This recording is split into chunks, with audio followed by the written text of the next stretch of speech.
Oh, there it does. Hi, I'm resident of Colin YouTube, and joining me here tonight from the Dark Shadows podcast, Between the Shadows podcast, is Christine Pierce and Cara. I'm sorry, how do I pronounce her last name? Cara Tillitz.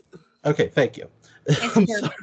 sorry. So, what got you ladies into Dark Shadows? Oh my gosh, Our- long story. Our father got us into it, got all of our lives basically. We've been watching it since we were very small. Earliest memory, Dark Shadows was there. The old VHS tapes. The millions and millions of VHS tapes that were out at that time. And our dad had them all, and used to scare the crap out of me. At least I don't know about you, but it used to scare the crap out of me. We'd hear that opening theme while we were in bed while Dad was watching it after hours. After hours, yeah. When did you guys, or did you ladies catch this from the beginning episodes, or did you watch it from a certain point? It started with Barnabas. Like, I didn't get to see the beginning series until they put out the box set, the DVD box set. Yeah. But it started at Barnabas Collins, where a lot of people start. Yeah. That's how we were introduced to it. Yeah. So I got to watch this in syndication on the Sci-Fi Channel. Mm-hmm. Now, by the time I'd watched Dark Shadows, my mother, who was the owner of a video store, had given me a crash course in 1990 in horror by starting me on John Carpenter's Halloween. Oh yeah. Watching all sorts of stuff and watching Christopher Lee, Bela Lugosi, and all that stuff. Yes. And so by the time I saw Dark Shadows and got to see it from the beginning on the Sci-Fi Channel, and then I saw Barnabas, I had never seen a vampire literally like him. Exactly. Yeah. Exactly.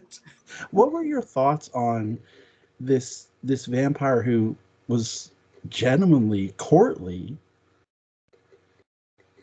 Barnabas was, like you said, he's unlike any other vampire. He, you watch things like Dracula and you watch things like Bela Lugosi and even modern things like Interview with a Vampire. But all of that gets brought back to Barnabas Collins. How is this vampire like Barnabas Collins? Like, Barnabas was courtly. He was genuine and he was such a gentleman and treated women with such respect. And he was so human, and you kind of forgot that he was this creature of darkness, and so reluctant and so sorry to be a vampire. And I haven't seen anything else like that. Yeah, I feel like I still haven't seen anything else like the reluctancy in this vampire in particular.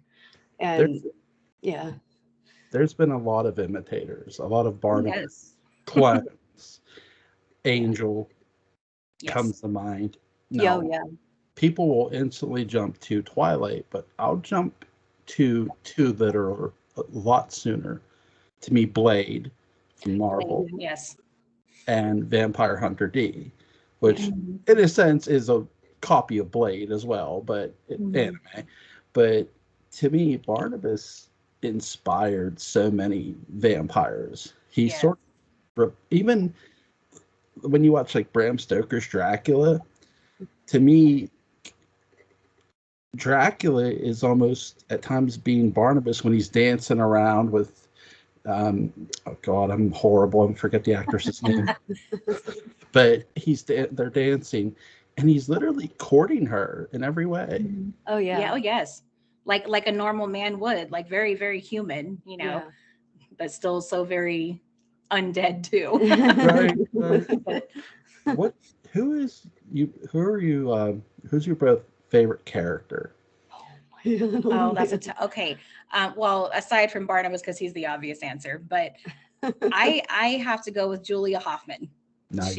She is the badass of all badasses. Yeah. It's between Julia Hoffman and Professor Elliot Stokes. Nice. I love them both. They are both so witty and so quick and so smart. They and not a whole lot scares them. And that's why, and Julia, with her loyalty to Barnabas, even though she knew at any second he could bite her or kill her, and Professor Stokes, because I never saw a moment in the show where Professor Stokes was afraid, like truly like screaming, "Get me out of here, I'm afraid." He was very stoic and very calm and very, very knowledgeable about the things that, like, from the dream curse, when Angelique tried to scare him, he's like, I'm not scared of you, And the one time I can say I really saw Professor Stokes scared was in the Gerard and Daphne era, where he's trying to exorcise Gerard's ghost from the house, and Gerard locks him in the room, sets the room on fire. And that's when we saw a scared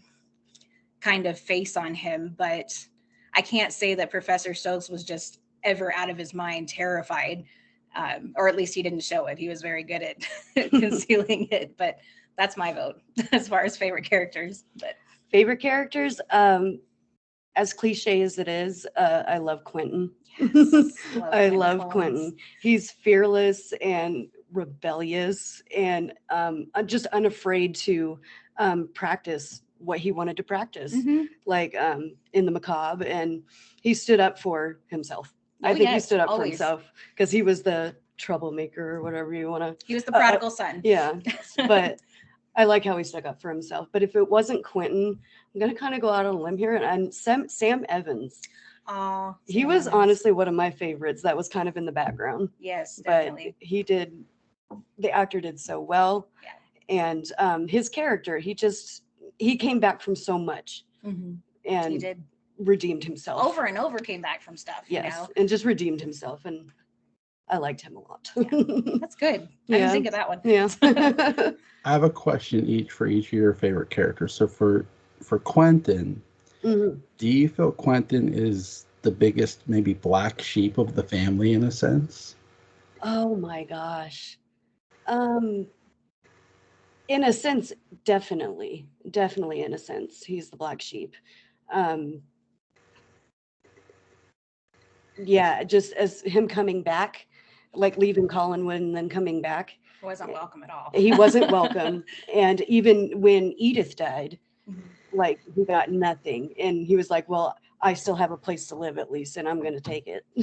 So, even though he was banished from Collinwood. Right, basically. But yeah, definitely.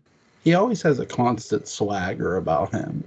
Oh, absolutely. Absolutely. Right? In many ways, David Selby's Quentin is like the James Bond of Dark Shadows. I definitely agree. Yes. I definitely agree. That's a good one, yes.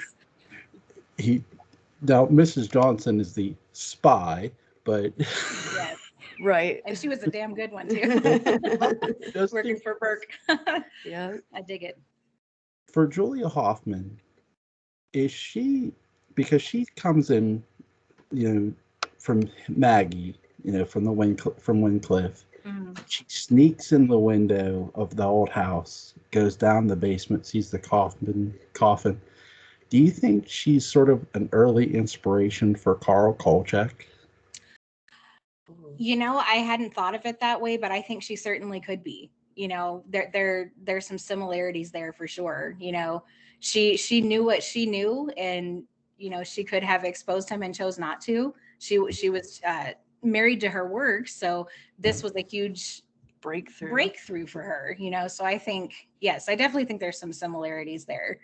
But when do you both think Julia fell in love with Barnabas? Oh man. You go ahead first. I think when she saw how passionate Barnabas was to find the love of his life, even if he had to make her, she saw him as more than a monster, because up until this point, she had seen him as a test subject, as one of the undead, someone who could, kill her with a bite to the neck or the hands around the throat, But then when she saw how human he was, I feel like that's when Julie was like, I could really dig this guy. Yeah. And she did. And I think that's a lot of where her loyalty came from, besides, just building that friendship, even though he never felt the same towards her. And my heart kind of broke for her a little bit. Yeah. And for me, it was always kind of almost a little twisted, because I feel like the moment she realized that her plan and the serum that she was injecting him with was working, and between that and, like you said, seeing how human he really is and still acts like it's like kind of goes like she's so in love with her work, but in the process she just fell in love with this human. Yeah. Like, Yeah. you know, Definitely. but I think When she realized there could have been a chance, I think that's when Yeah. she was like, there could be a chance for me too. Right. You know, all this time she's been married to her work and there's been no talk of any other man in her life, you know. and then just all of a sudden it shifted to kind of being in love with him. Yeah. Being in love with this project and then in love with him. Definitely. So I think that's what I think. So. I love how Grayson Hall, Dr. Julie Hoffman, is willing to let Barnabas bite her. Yes. Mm-hmm. Take my blood. Yep. Like, take it all. I'll never tell. I'll never tell. Totally. And that was the first time he called her Julia, you know, Julio Right. instead of Dr. Hoffman. Mm-hmm. You know, she's like, take my blood. I'm willing. And Julia, why? You know, Yeah. instead of Dr. Hoffman. And Nope. that one, And that too got her weak in the knees. that made her heart go pound too. So I think in many ways when she does that, that's sort of Barnabas's realization point of, oh, she's willing to sacrifice herself for Yes. me. Mhm. And I think it touched him in a lot of ways. Mhm. Definitely.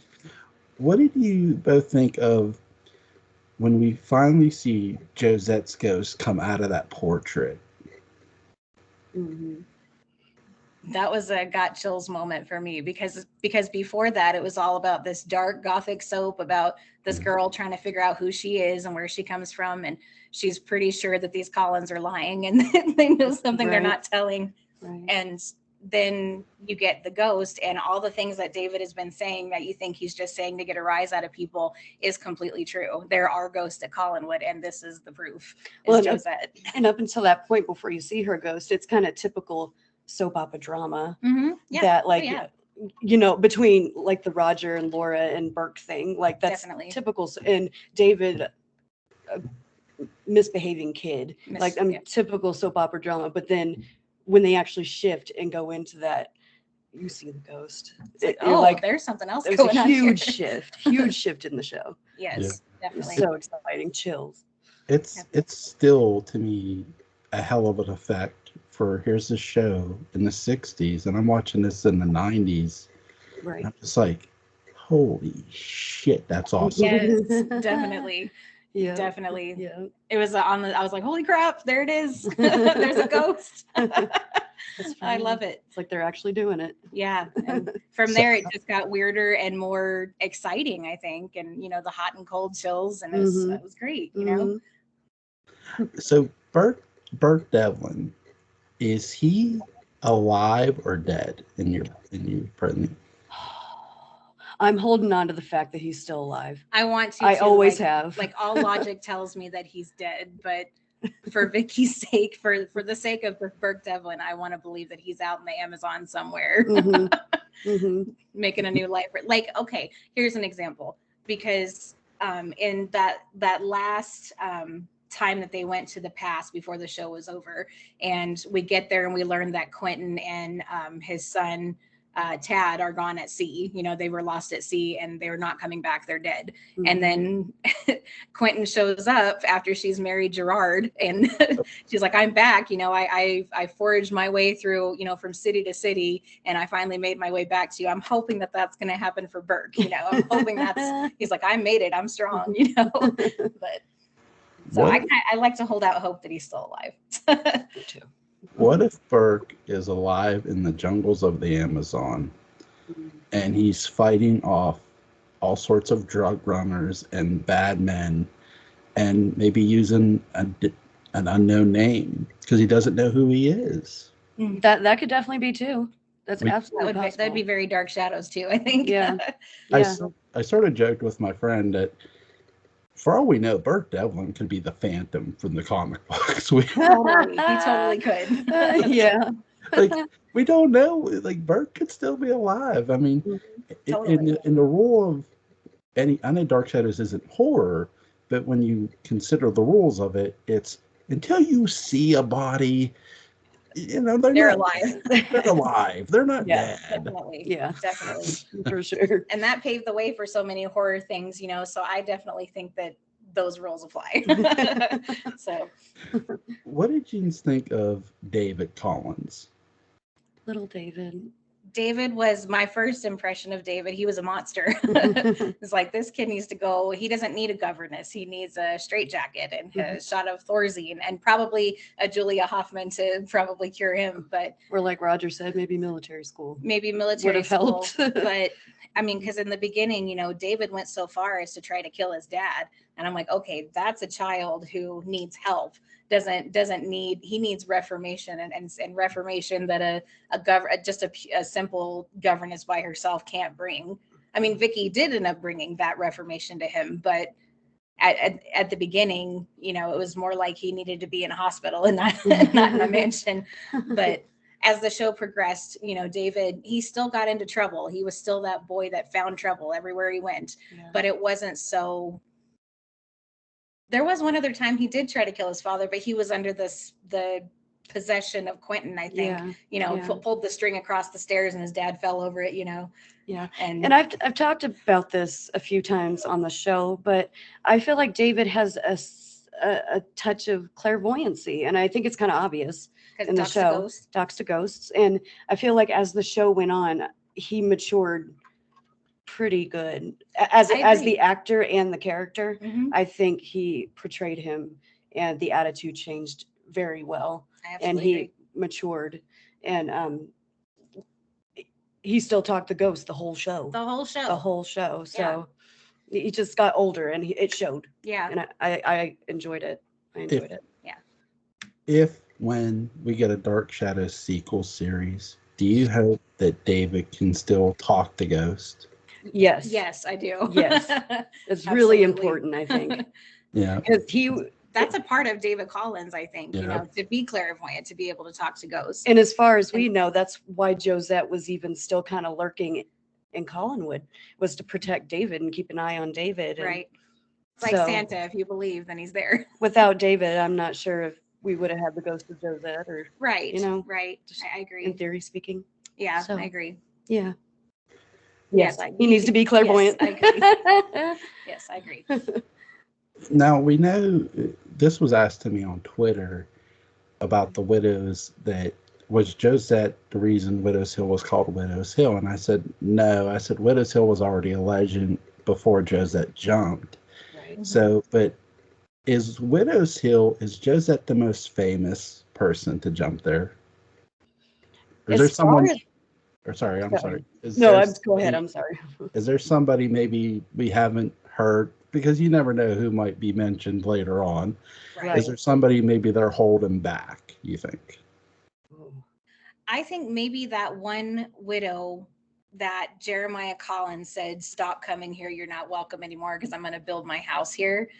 I mean, Josette, yes, to us is the most famous. But again, you know, later on down the line, if you know, someone else gets brought up, I think it'll be that widow that Jeremiah was like, your grief, take your grief somewhere else, keep your grief to yourself.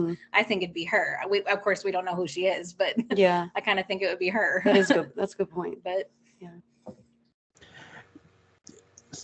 so there's a theory I want to run past you both. Okay. There's a lot of lies in the Collins family history book.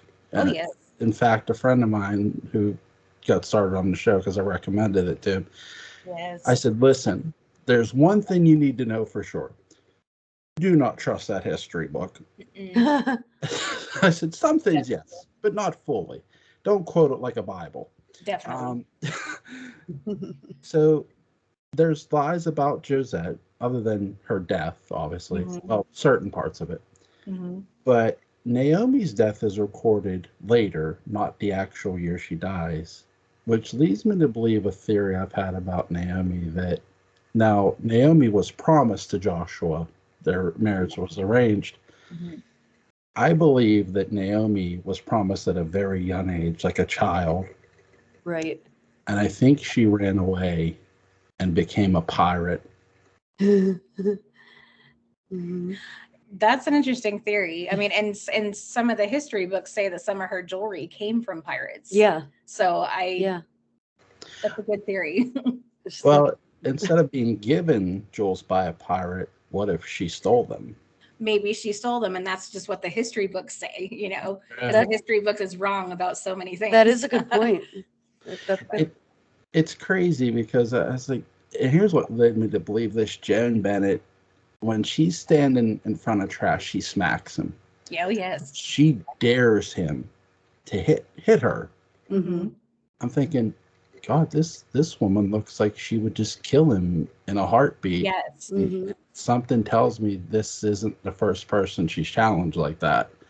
It's so funny that you say that, because in our where we're at in our podcast, we're kind of at that point, and the homework and doing the notes and stuff, and I just watched that part, and I'm sitting there, I'm like, come on, Naomi, believing that if he smacked her, that she would literally put him in the grounds, and that's not something that a mistress of Collinwood would really do. It's not ladylike. It's not ladylike. It's not proper.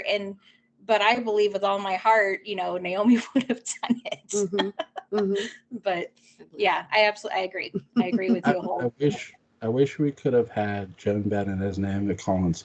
Just hold a sword. I just want to see how she holds it. Yes. She holds it like Solomon Kane. And God damn it, she was a pirate. Yes. I feel like she would have been, though. Yeah. That would have been a dead giveaway. Right? So what did you think of them taking Victorian Winters and having her do French? The first seance, they don't send her back in time. They have her speak French. Josette enters her body. Mm-hmm. Oh my gosh, that was another moment. I had like the hot and cold running all over my body, and she, Alexandra Mulkey, she spoke that French so plain and so clear, and everybody's like, well, Vicky doesn't speak French. Well, she's speaking French now, and she was so eloquent with it, and it was like, I don't speak French, so of course I couldn't understand it, but you could almost feel, that emotion, that urgency as she was, uttering these French words, and it was just, I was dying to know what she said. It was like, what did she say? But. And I'm always impressed when the actor can actually pull it off. Oh yeah, definitely. That's a huge feat. That's tough. That is tough. Especially when you don't speak the language, Yeah. And especially the pressure they were under with learning their lines. The day-to-day thing. And you couldn't have, there's probably cue cards in the back, but Still, how do you get the pronunciation right? That was plain French. Right. It's like you can cut and try it again. Right. So that was impressive. Exactly. I have enough trouble with English. So. Oh, me too.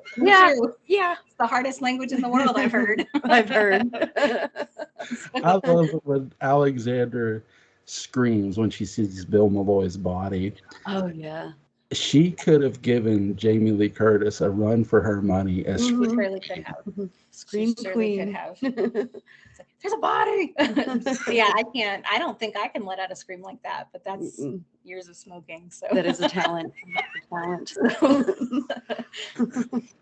My daughter can scream like really well, to the point like if I stood outside, I could hear her even when the window's shut, and I'm like, why are you screaming? The next scream queen, yes. Like, wait. But yeah, what did you think of Bill Mulvoy's death? Was that shocking? I really thought he was going to be around longer. Me too. Honestly, when I was watching the beginning for the first time, I really thought he was going to stick around longer, and I was a little disappointed he wasn't, because he was like the one, like the only one really on Elizabeth's side at that point. I mean, she had, what's his name? The housekeeper. Matthew. Thank Morgan. you. She had Matthew as well, but Bill, he's the only one that had her back and made sure that nobody touched her. I would die for you, my queen, and he did. Yeah. He did. And he died for her. But do you feel Bill Mulvoy was in love with Liz? Yes. Yeah. I do. Yeah. Yeah. He tells so many people, she's just the greatest lady that ever lived, and I kind of sometimes wish that we could have seen where that maybe would have gone. Yeah. But Liz didn't. The only marriage she almost had was to Jason, and she was blackmailed into that, Right. But there was no other love in her life except for Ned Calder, who we never see, of course, but that's a whole other story by itself. But other than that, we never see anyone that Liz truly loves. I think she, like Joshua Collins, is the keeper of the family honor, and that's her entire job. That's her entire attention span. And I just don't think that after Paul Stoddard, I just don't think that she had the attention span and the patience to take on another husband or even love interest, you know. Yeah. I think Laura Parker got this right when she had Bill Mulvoy be in her book, The Heiress of Collinwood, had Bill Mulvoy be Vicky's father and make love to Liz. I'm right in the middle of this book. I'm sorry. It's okay. It's all right. I'm almost to the end. I'll never hear from these two ladies again. It's okay. No, you're fine. But, I was gonna find out either way. So, but you will not be disappointed. It's a hell of a book. I love what it does. So I won't spoil the rest, but it's just great. She did an amazing job. It's a page turner. I can't put it down. So I wish I could say that about James Patterson's The Shadow reboot. I really do. I can't. But what did you both think of Vicky and Burke actually having a love interest? Was that sort of shocking, or did you sort of think they were meant to be a couple? I definitely think it was a natural thing. It felt natural in the show. Yeah. Like nothing felt forced, you know, like Carolyn was trying to be with Burke. Right. But that felt really natural and I enjoyed it. Well, I mean, as he kept saying, you know, he kept telling her, I'm your oldest friend in Collinsport, you know, and so it just seemed natural for like the next thing. I don't think it felt forced either. But it just so happened that they'd have to cross paths all the time. Like it just kept being in each other's company out of this or that, you know. My personal opinion, though, my favorite is Victoria and Peter. That's my favorite. But I love Burke and Vicky too. But Peter and Vicky made my heart sing. So, what did you think of? Oh God, I'm trying to think. I'm sorry. You're good. What did you think of when Vicky goes back? She changes places with Phyllis Wick, and time just stops. Mm-hmm. I thought that was the cool. Like I know in the revival series they didn't do that. Like time kept going, but in the original series, I love how time just froze in place until she was on the gallows and the clock started ticking again. Oh my gosh, that was just so cool. Yeah. But I don't know. I don't think I wonder what it would have been like if they hadn't done that. If they had kept going, how they would have done that in 1968, where she was. You know, if time hadn't stopped, what would they have done with that?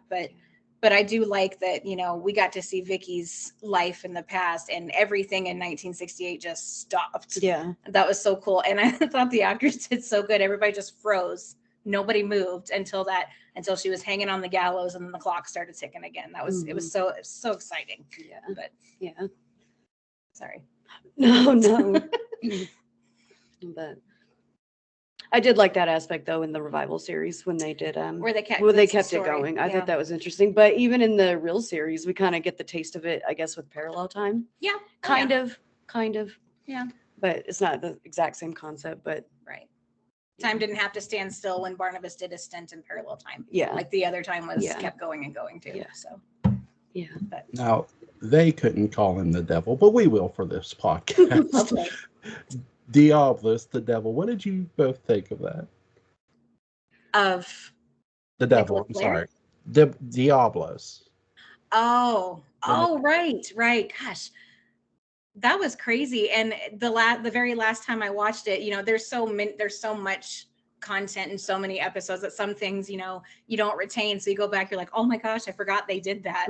And he's sitting behind, you know, Satan sits behind a desk apparently. You know? Yeah. And Angelique's talking to him, you know, my master, give me another chance. And she's ratting out Nicholas Blair, you know, he's totally screwing up and he's falling in love with a woman.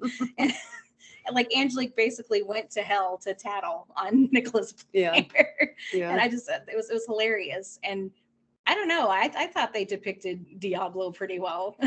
I was shocked they actually went there. Yeah, me to be too. honest, Me too. Like on TV, I'm shocked they went there. Me too. But cool. because they did, I enjoyed it. Yeah, honestly, they took a risk and just because they had the balls to do it. Definitely. I thought it was cool. I hope when they bring the devil back, for the new series, that we don't necessarily see them, but we get the sort of sense that they're there. Yes. And when they reveal it, it's like, oh shit, that's not good. But what did you think of Mr. Best death? Pretty much. Mr. Best, yes. Mr. Best, so this is, he kind of reminded me, like, we know he was death, and it kind of reminded me like when somebody old is, like, I'm ready, I'm ready to die, and death is like a warm friend, like an old comforting friend. And that's how Mr. Best kind of hit me. Yeah. He wasn't mean to Amanda. He wasn't, you're going right now. He kept like giving her chances to live. He was like, I'm taken aback by your beauty, and I'm captivated by your beauty. That's why I'm giving you another chance. Yeah. Like, he was sinister, like very sinister, but very comforting. Yeah. And that's kind of how I expect death to be. So I think dude who played it did a great job of being sinister and comforting at the same time. I agree. So I always found Amanda Harris strange, especially her death. And I always compare her jumping from the Brooklyn Bridge and her sort of end, in a weird way. I know it's not her end, right. To a shadow agent named Harry Vincent. Mm-hmm. Harry is standing on the Brooklyn Bridge, and he's ready to jump. It's the fog is rolling, and it's weird because the reason he's jumping is because of a lover too. Mm-hmm. And the shadow stops him, saves him, turns him around, puts him in the back of the car, and he makes him an offer. Your life belongs to me now. Mm-hmm. And he even mentions his girlfriend, who Harry didn't mention to him, but because the shadow knows everything. But I've always found that strange. That I've always wondered, did the writers read The Living Shadow and just sort of partially use Harry Vincent's story a bit? I mean, they studied a lot of everything else. It wouldn't surprise me that they pulled from every piece of literature and film that they could get their hands on. Yeah. To come up with new things, or somebody told them that the writers, but somebody told them that the writer is a den of thieves. Yeah. So, yeah. Which is kind of true, but at the same time, I kind of want to defend the writers a little bit. It's totally. They did rip off the idea, but there's the always story inspiration they put behind it is right. You always have to pull your inspiration from somewhere. Oh yeah. And your ideas from somewhere. I think the writers did a hell of a job. Like, yeah. Gordon Russell, Sam Hall, they were incredible. Oh my God, they were beautiful to just, when you watch their writing, it's just a work of art. Like, even knowing that what's coming still, my wife's like, are you ever going to get tired of watching this? I'm like, no, never. No. You always find something new when you watch it. I get the same questions from my husband and my family, and they're like, don't you ever get sick? I'm like, no, I do not. Thank you. No. We're going to watch it and watch it and watch it. Till the day I die. Dark shadows forever. For life. So is there, now you can pick more than one, is there another fictional character from another franchise you would bring to Collinsport? Man, now that's a good question. That's a really good question. For some reason, I'm just gonna go out here. I haven't thought about it much, honestly, but for some reason, and just go with me here, I think one of the doctors from Doctor Who would be really fun. Can you imagine? Just because they time travel. They do. And they can go anywhere they wanted to. Totally. And, the doctor fixes everything, and he, maybe he's come to fix the Collins family. Yeah. Or, figure out why Sam Evans is drunk all the time, and something. Figure out something with the Collins curse here. Because the doctor always finds these twists, and he figures out the problem because he's so friggin' clever. Yeah. I don't know. It just came to mind all of a sudden, but I'll go with that one. That is a good one. David Tennant, please. Yeah, David Tennant. He's the best. There, I said it. Oh, that's a toughie. If I were to bring someone, oh man, that is a tough one. That's a tough ask. Got you one. I know. Got you on that one. So rare that I'm speechless, and now I kind of am. I'm trying to think of all the things that I know and love, and I know the Doctor was a good one. I'm not sure how I'm going to top that. I know you're a big Doctor Who fan. I took it from you. Oh, I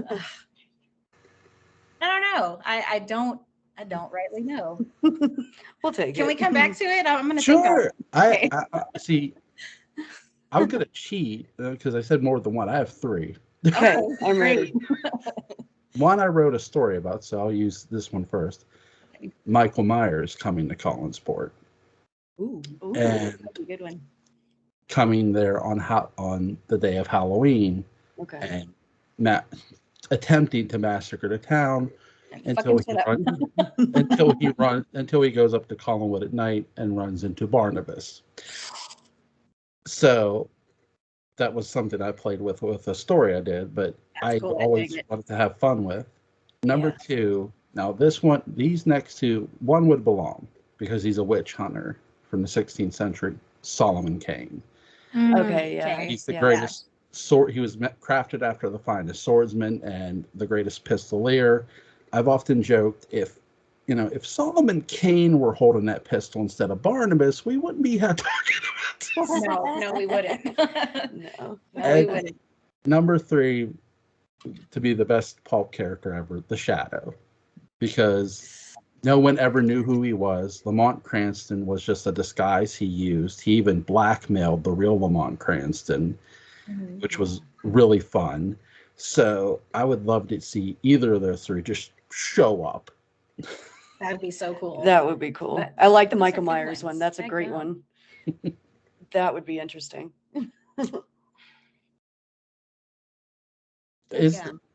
I'm sorry. Were you thinking? I didn't want to disturb your thinking. No, I'm thinking, and I'm still thinking. But you can disturb me. That's fine. We will come back to this. I promise. Okay, please come back to it because I'm still thinking on that. What did you think of? They use the. I probably will mispronounce this because I usually do, the I Ching wands. I Ching. Mm-hmm. And to take Barnabas's astro body and go back to 1897. Yeah. That was crazy. Okay, I love Doctor Who. I love Back to the Future. I love Futurama. Time travel is my thing. I love it. I love it. Yeah. It's like my favorite thing. And I love how they didn't just go into the past once. They didn't just time travel once. It was several times. And each time it got more weird. The first time Vicky went back via seance. Yeah. And then the next time, they found Quentin's I Ching wands in his deserted wing of the house. I mean, but correct me if I'm wrong, but they didn't stop present time when they went through I Ching. They did not, no. So because Barnabas's body stayed put. And Julia just sat there and waited for him to snap out of it. Yes. So that was cool. Yeah. Because eventually he went back completely because somebody dusted the wands off the table. Right. And he got stuck back there. And yeah. It's kind of like Somewhere in Time. Did you ever see Somewhere in Time? Yes. Yeah. That's kind of when he pulled that penny out, he's like, oh, yeah, and that's what that reminded me of. And he got pulled back all the way.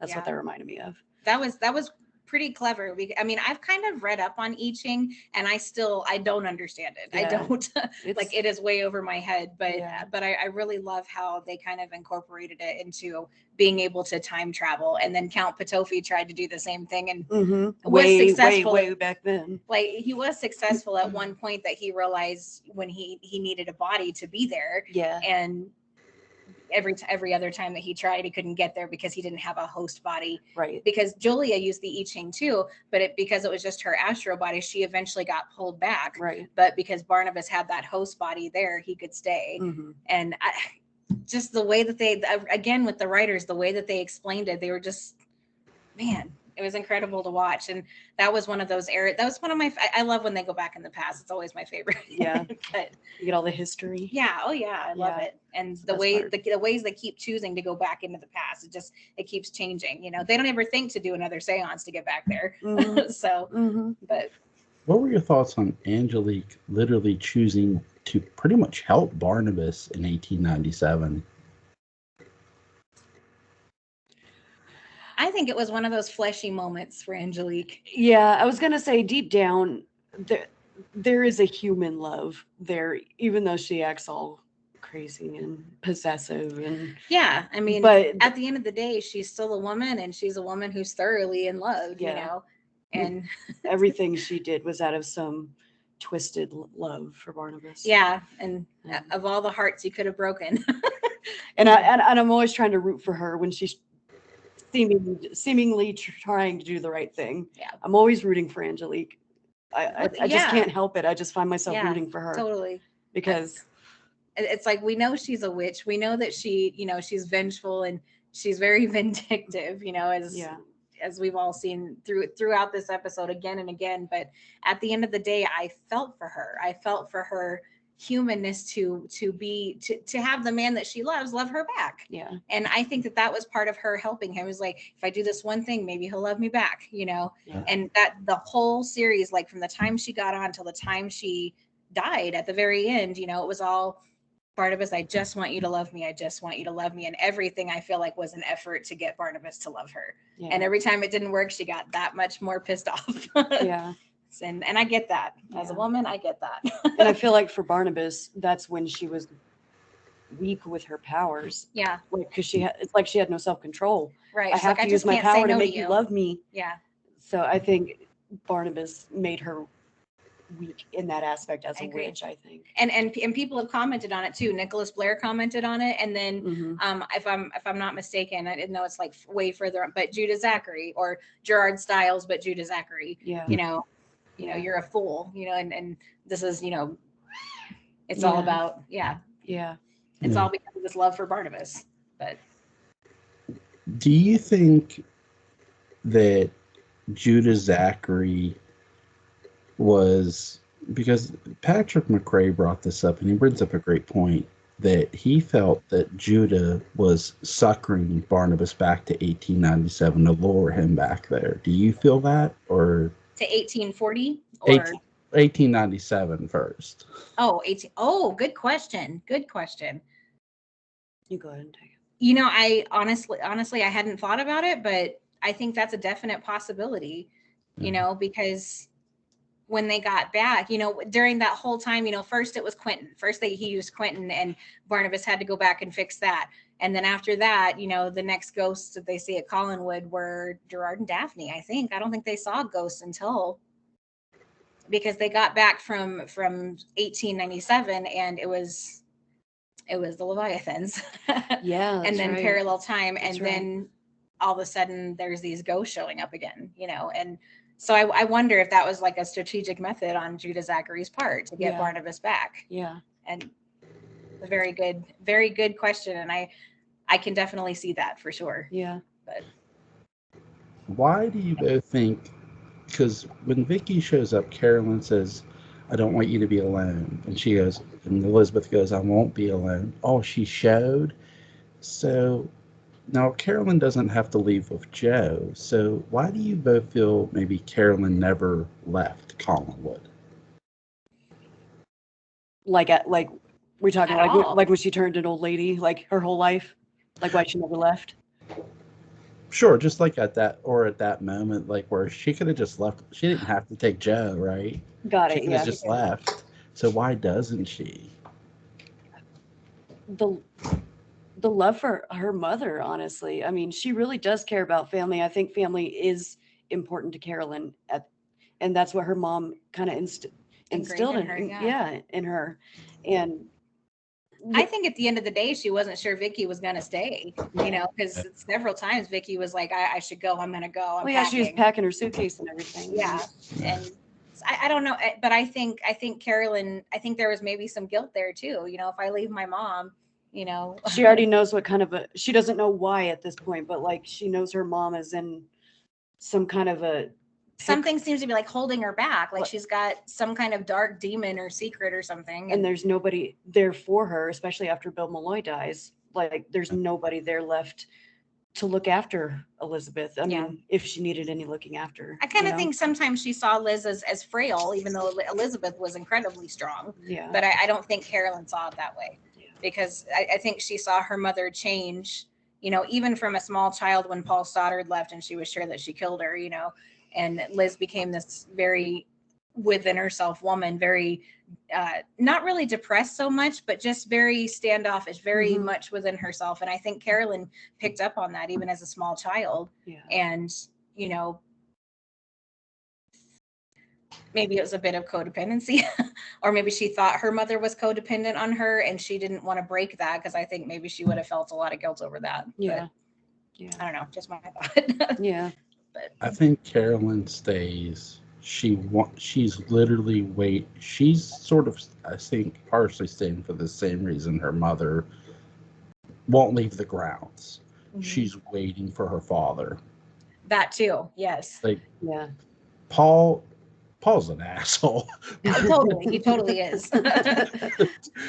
Definitely. And I think she just wants to confirm, like, how dare you leave this woman?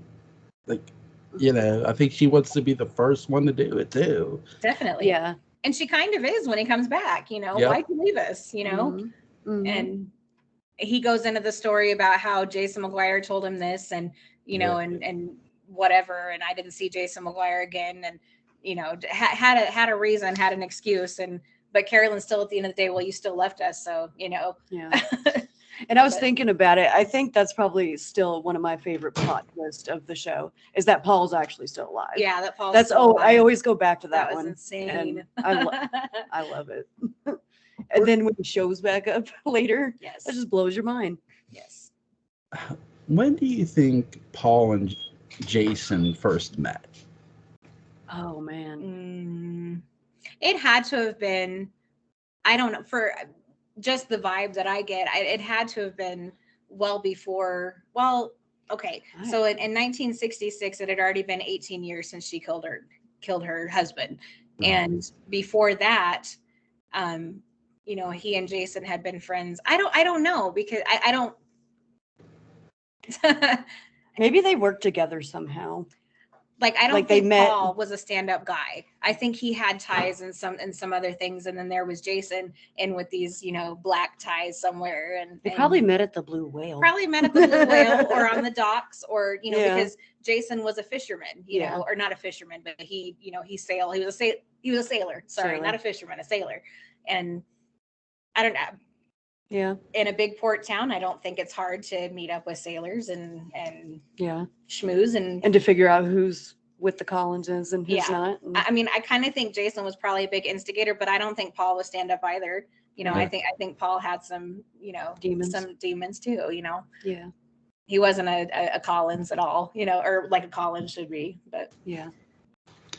I think Jason and Paul were both in the army together. Not the American army, but the Irish army, the IRA. Okay. And I remember reading that, yeah. And then they just met and they became buddies. And they just both, maybe the reason they got kicked out was because they did illegal stuff. Could be. Makes sense. And, you know, that's sort of where Jason and Paul get their connections. Yeah. It could have, you know, we don't know, because nothing, you know what I mean, is written down to, definitely. You know, who knows? That's the beautiful thing. It's right?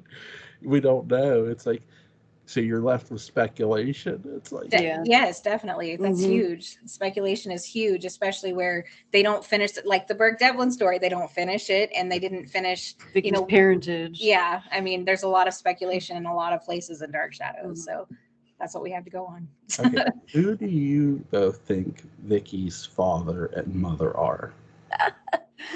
I know what I've read and I know what I've heard. Right.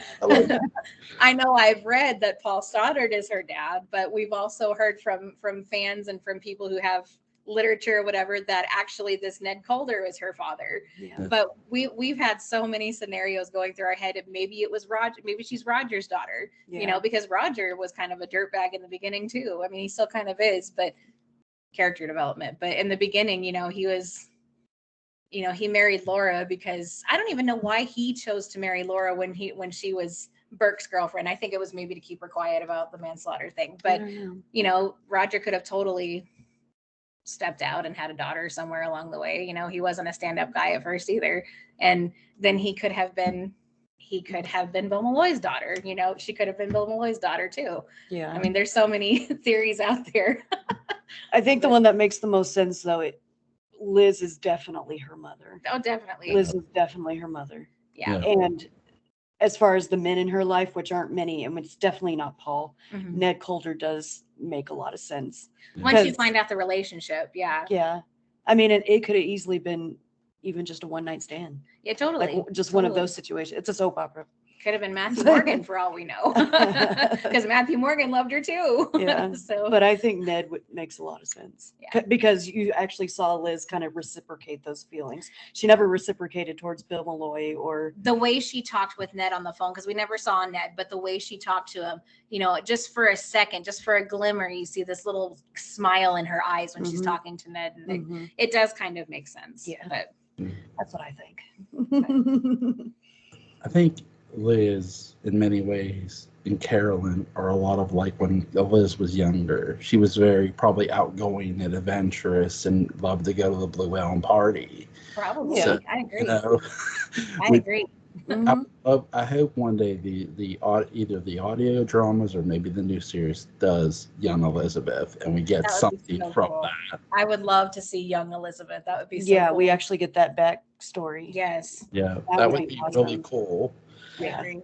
What's both of you's favorite score? The favorite music? No.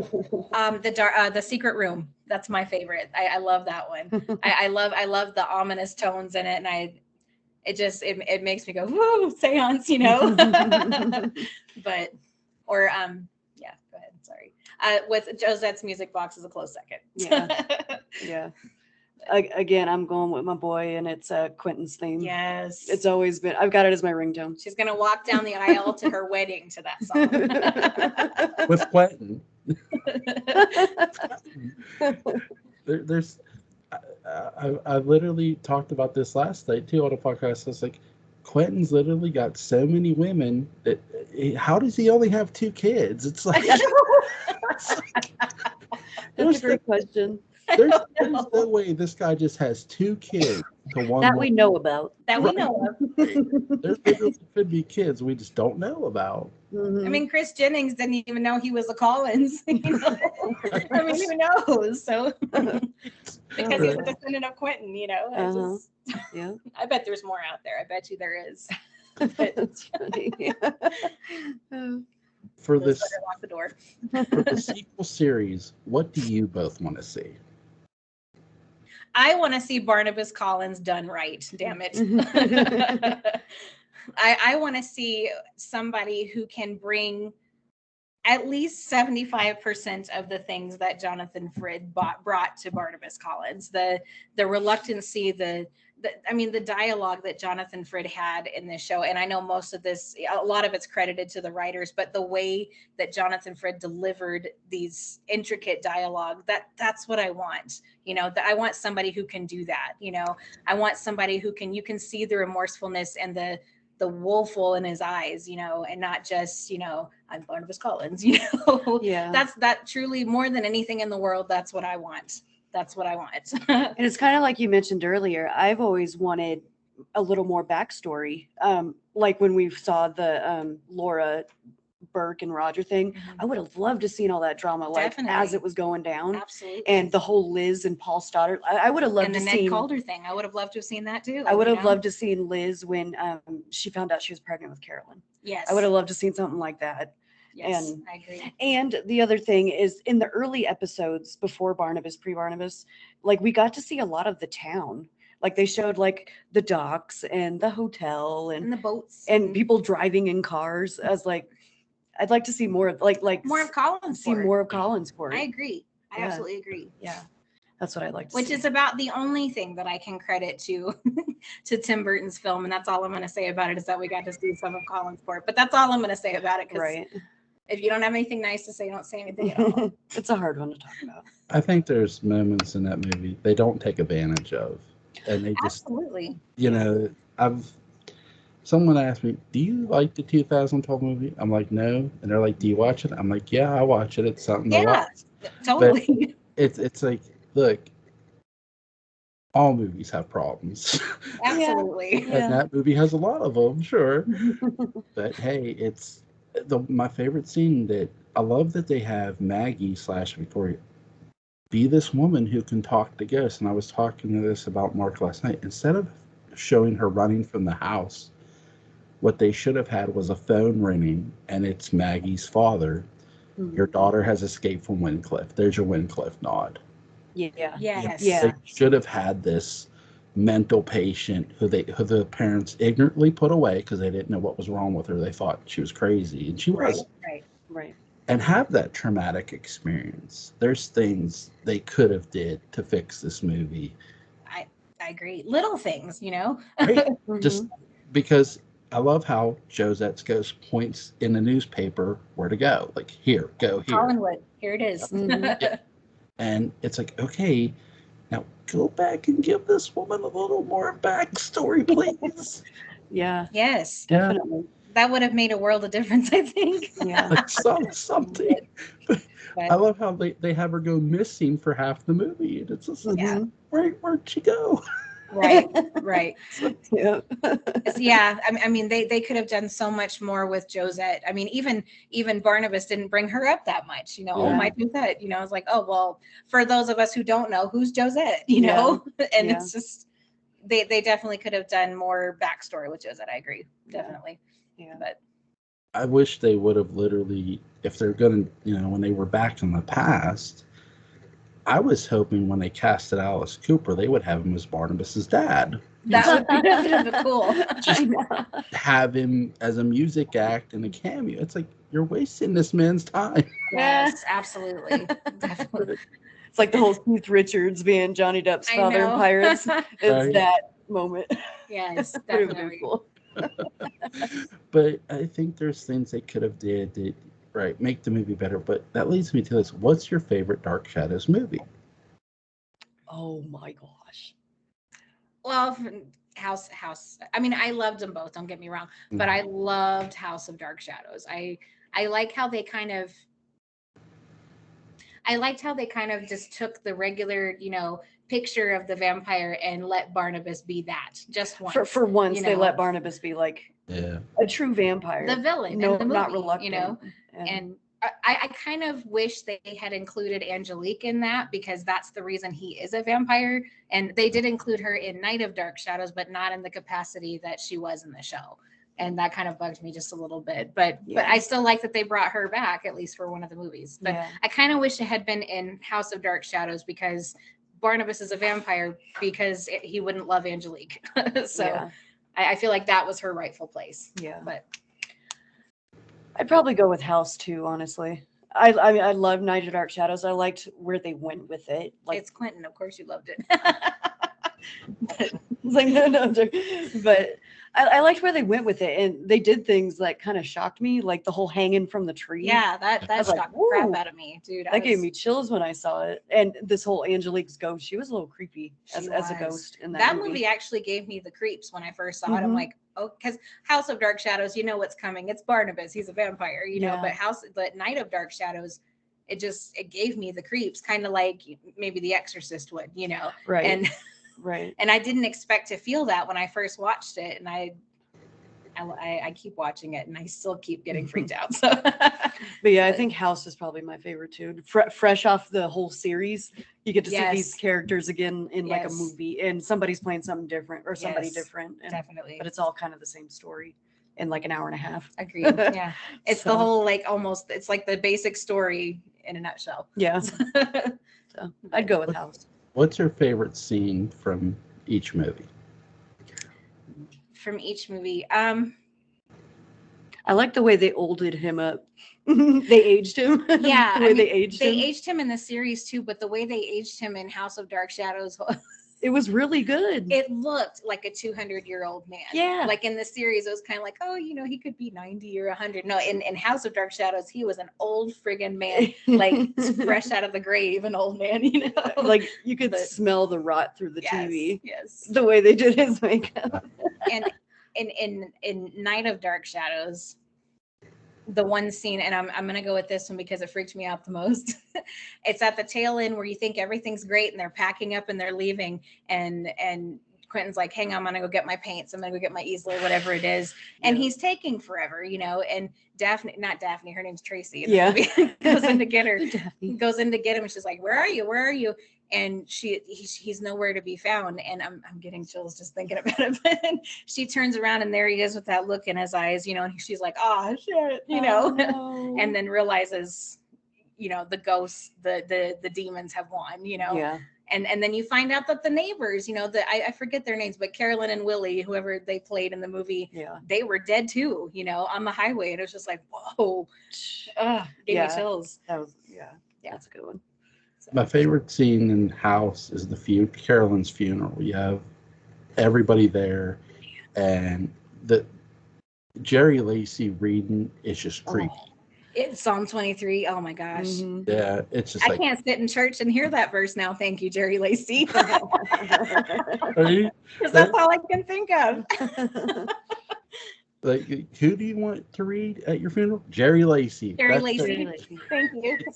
That's it. Thank you. At night, yes. I love it.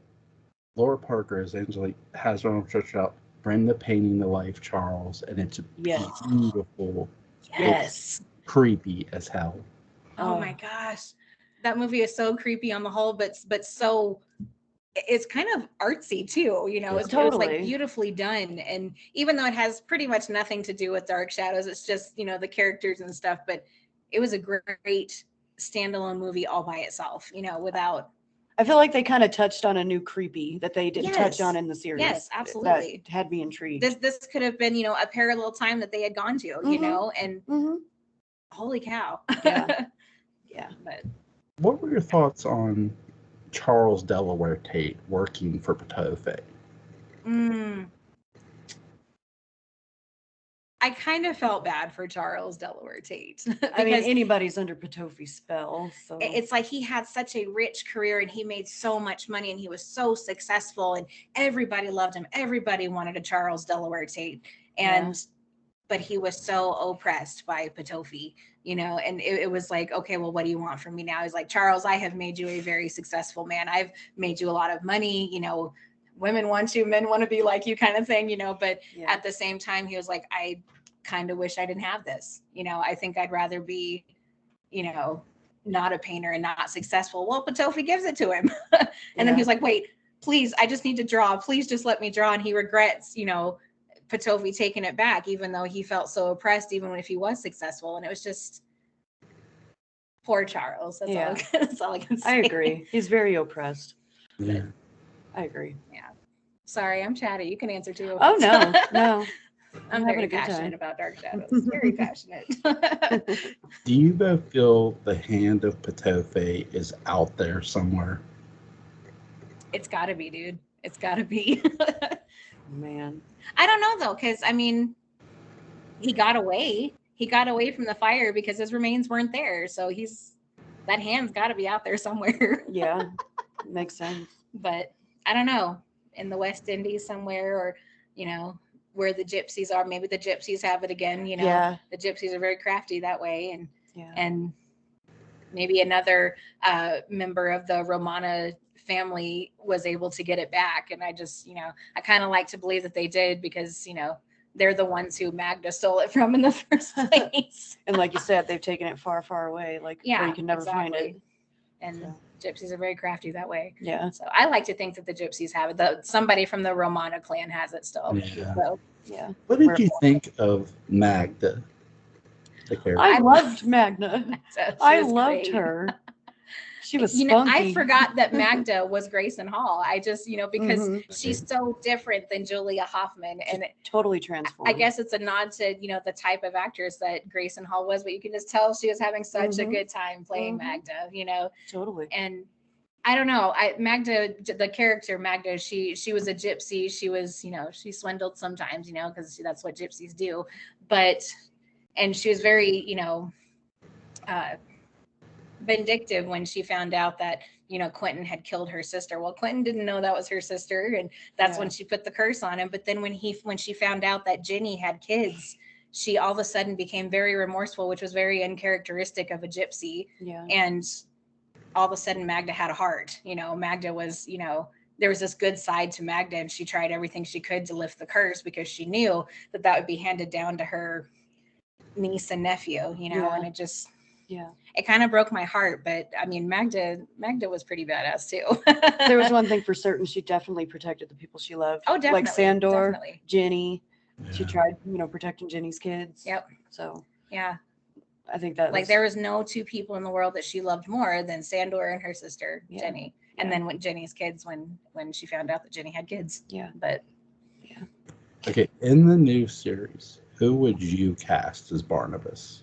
Oh, I know. Yes, please go ahead. Matt Smith. I would cast Matt Smith as Barnabas. That's it. Because the refined cheekbones. I know. He kind of honestly reminds me of Ben Cross. Honestly, he kind of does. Yeah, I agree. I just think he's got the stature. He's tall like Barnabas. He can be elegant. I've seen him elegant. I've seen him kind of like angry. Oh, like, yeah. Like anything that Barnabas would act like. I've always thought he was a good fit. I think he's. I could agree there. I could definitely agree there. So, Matt Smith. It's a good pick. It's a good pick. Matt Smith for sure. I agree. I like that pick. I don't have one better. My pick would be, I'm probably going to butcher his name. He played the Penguin in Gotham, Lord Taylor something. I forget his name, so I apologize. I know who you're talking about, though. Yeah. That would be a good fit too, though. That really would be, because I feel like I could see Barnabas in him. The different facets of him. The growling, devilish. When he first became a vampire, to the suave, very smooth, charming Barnabas that he was when we first met him. Yeah. So that's a good pick too. Do you hope we see every cast member from the original, or at least close to that, in the new series? Do you think they'll get a cameo? Hopefully. I kind of hope the ones that are still alive. I kind of hope so. Just because the nostalgic value of nothing else. I feel like it's almost necessary. Yeah. It wouldn't be here without them. Yeah. Bringing these characters to life, like we wouldn't have what we have. Yeah. And I just think it's. I think it'd important. Be right. Yeah, I think it'd be right. I think it's very important. So I want a group of people in hoods standing around the headstone. Yes. Okay, in hoods, and this person's holding a snake, and then you see the hood go back, and it's Laura Parker. She's not playing Angelique, and she holds up this machete, and she says, "With the sacrifice of the Leviathan, I bring you back, Judah Zachary." Boom! Oh my God! Wow. Oh, I got chills. And then Judah comes back. I hope they give every one of them something meaningful to do. Yes, yeah, I agree. They don't have to be necessarily the centerpiece. No, not at all. No. But give them something. They've more than earned and deserved that. Absolutely. They're, Mm-hmm. Definitely. And more than just a thanks for having us, Right. Definitely. Yeah. I feel like there should be more there for sure. Yeah, somebody's like the bartender at the Blue Whale or something. Yeah. Something like that. Maggie could be the bartender, because that's practically what she was when the show started, Working at the diner. She was your local bartender. Something like that. Yeah. Or like the hotel clerk is somebody, something like that. But I definitely agree. Have Catherine Lee Scott, Maggie, be the owner of the Blue Whale. That would be cool. Definitely. Cool. Well, in the heiress of Collinwood, she owns the Collinsport Inn. Yeah. Or she doesn't own it, but she still works there. So I'd kind of like to see her behind the bar at the Collinsport Inn. Yeah. There you go. I like it. That would be good. Is there somebody, maybe an actor, you want to see in the new series? Or actress? From Dark Shadows, or just in general? I'm sorry to specify. Any specific actors to play somebody specific? Oh man, I won't lie. I have thought about this a lot, honestly, and it's tough. Like I've even started writing it down, but I don't have much written down. This is kind of the obvious answer, but I kind of think, and it might be a little bit crazy, but I kind of think that oh my gosh, his name, Hugh Jackman. I think that he could be a good Quentin Collins. Because he's Wolverine. Yeah, I know it's the obvious answer, but it just his swagger. I think Hugh Jackman's got excellent swagger. Yeah. Quentin's got to be a tall drink of water, though. That's true. That's true because I don't think I could see a short Quentin. No, Quentin's, but he's. What about Channing Tatum for Quentin? He's tall. That could work. That could work. I think. You don't think? Okay, she's the Quentin authority here. So. I don't know if I could see it. I guess that's what I'm trying to say. Well, who would you pick to play Quentin? I know David Selby's a big shoes to fill, but we might have to do this again and revisit. I know. Like, it's tough. But I've thought about Elizabeth. Yeah. I kind of think Gillian Anderson could play Elizabeth. I think she'd be a good Elizabeth. Ooh, X-Files. I think that would be an excellent choice for Elizabeth. Yeah. I think she could pull it off. Yeah. Especially kind of after seeing her as Margaret Thatcher. Yeah. I mean, I didn't realize she could do a role like that. I'm like, dang, she'd probably kill it as Elizabeth. So yeah, I think that's actually probably a good one for Elizabeth. But Quentin, you've got me stumped on that one though. Maybe Margot Robbie as Carolyn. Maybe she might pull it off. As Harley Quinn. Yeah, I know. But she also played I cannot think tonight. Ice skater, Tonya Harding. Oh, Tonya Harding. I couldn't even think of her name. Yeah. Yeah. I don't know. She's kind of versatile. I think maybe she could pull it off. But maybe. Yeah. For young, there's this actress. Now she's German. For a young Elizabeth, and there's a picture of her where she looks just like her. Lisa Vicari. Now she's German. She's not British. So I don't know if she could do a British voice because I've only seen her in German movies. Mm-hmm. So, but there's this picture of her in this dress where she looks just like Liz. Really? Wow. Really. I'll have to send you the picture, but it's totally like, holy shit. You look Yes, definitely send it over. I want to see this. Yeah.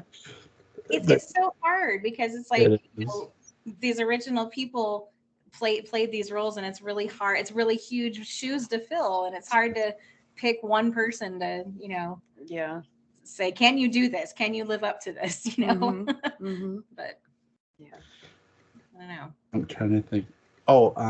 Did you think of a fictional character you want to bring to Collinsport? Fictional character. Oh no, no joking. Oh man, you had yours. I'm trying to think of mine. Oh yeah, that was yours. That is your question. Thanks. Oh my gosh. Oh, it's such a hard one. I was thinking all over again. I'm like, crap. Okay, here's one, and it's only because I'm hung up on this show lately. It's Stand Against Evil. They have a lady sheriff in the show. I'd like her to be sheriff of Collinwood just once, Have a lady sheriff. Yeah, because cool. we never had a lady sheriff, and she, in Stand Against Evil, they, the sheriffs are under this curse, and they're fighting evil every single episode, and it's kind of the I don't know. Have you seen it? No, I've never seen it. Okay, I recommend it. The creator of the show he's a huge Dark Shadows nerd, and there are some nods to Dark Shadows in the show. So I think I would like to see Evie Barrett, the sheriff from that show, be the sheriff of Collinsport. I think that would be great. That would be kind of cool. I think that would be cool. That's my pick. So I love both your picks. Is there anything you want to add before we go? Thank you so much for having us. I know, this was exciting. This was a lot of fun. The first one. I am truly honored to have both you ladies on. Thank you, first of all, so much for taking your time to come on. Anytime you want to come up, please let me know. More than glad to have you back on. Be careful what you ask for.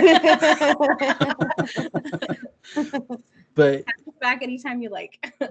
Link to Between the Shadows podcast on YouTube will be in the description box. Thank you, ladies, both so much, and have a great night. You too. Thank Joel. you. Thank you. Bye. Bye.